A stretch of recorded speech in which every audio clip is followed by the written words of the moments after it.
war. Then the money men who wield financial hegemony, because this is the real hegemony, found out that they had to move from individual capitalism to the managerial system. So they did. But that didn't quite work. So they moved to then the multinational capitalism, and that rapidly transformed itself to transnational capitalism. It still didn't work. Why didn't it work? Well, you know, money. Money is a funny thing, and including funny money. And money, they found, wasn't making it. You see, the thing about money, it's extraordinary. Its fruitfulness is funny. There's no such thing as static money, by the way. It either multiplies and increases, or it decreases and disappears. Even with our little few shillings or dollars, you know that well. It must progress. It must have fruitfulness. They found it wasn't having that fruitfulness no matter what they did. And they found that before, when we went to war, because we wanted to make the other guy die first before he did it to us, we still ended up with the same difficulties.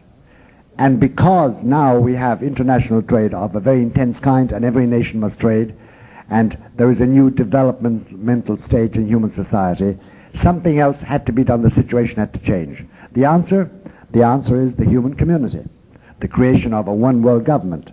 Because it's very simple. We create the new omni-nation multi-trading party system. It must be supervised. Supervision means rules, governmental rules. It means that, therefore, there's a government over it all, which has already been blueprinted and drawn up, and we know the members of it. It won't be American, it won't be European, it will be transnational. And they hope to create a system of government.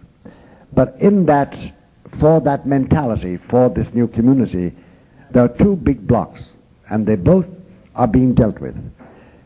The difficulty with the new system is this: they will have to deal with people's education. And this was achieved by George Shultz with the 1985 all-purpose agreement between the USA and the USSR.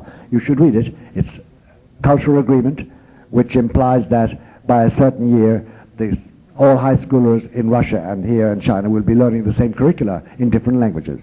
And a complete cultural exchange, because we seek homogeneity. But there are two great blocks to homogeneity in this community of nations. One is the Roman Catholic Church, at least it was. It has been liquidated as regards any effective blockage of this, unfortunately. It has been infiltrated and the life sapped out of it. The second one was Islam. Islam, the arc of Islam runs from Algiers over to Indonesia, almost 1 billion people. Among them is rampant fundamental Muslimism. That has to be changed, because they will not fit in, they're uncompromising. How best to do that than to have an arrangement whereby over 750,000 infidels, that's you and me, by the way, are in their land, and as they say, onward Christian soldiers, which did happen with the Gulf War, and we are now irredeemably and inexorably within the Middle East. And I suppose, I'm only speculating here, our chief ally there will cease to be Israel and will be Saudi Arabia, not necessarily with the House of Saud, and not necessarily with the House of El Sabah, who were short-lived, but with those countries. Because Islam must be effected. Without Islam we cannot build this community, and therefore it must be permeated and changed. And the idea of the irredentist Islam, which keeps all infidels out of its land, its sacred land, that must be got rid of. Now, I said that we are linked inexorably with the USSR in this. Not so much with China for the present moment, it's in a developmental stage, but it's coming around. It's coming around, according to the calculations of the wise men. The wise men of the West and the Leninists are working on this. This is their aim. It's the only way their money can be fruitful. It's the only way they can avoid a war, even though Mr. Gorbachev has his SS-25s and SS-26s still directed at the United States and at Europe. But that's merely a matter of habit with the Russians. To continue this presentation, please stop the tape at this point and turn the cassette over for the proper cueing of side 2.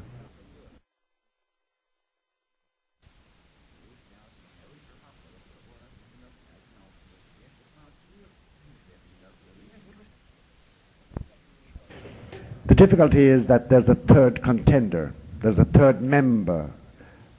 The USA and the USSR are the contenders for hegemony, peaceful hegemony. As Mr. Gorbachev said in Helsinki, we are now peaceful competitors in the rush for global power in our community of nations.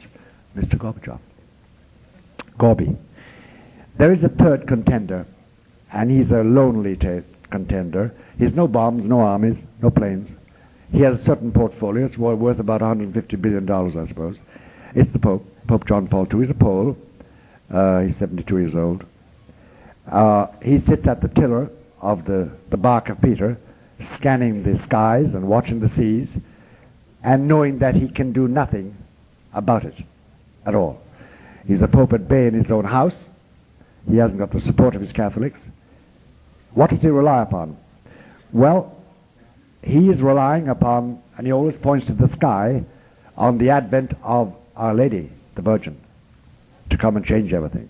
And he predicts that it cannot go through. The plans for the new world community will collapse.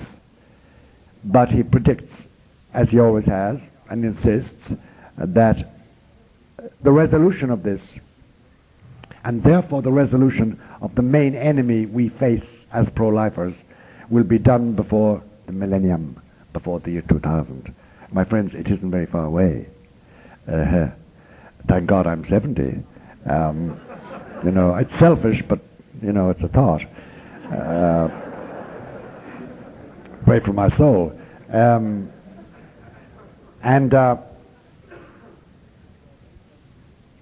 There is going to be definitely a rough period ahead of us.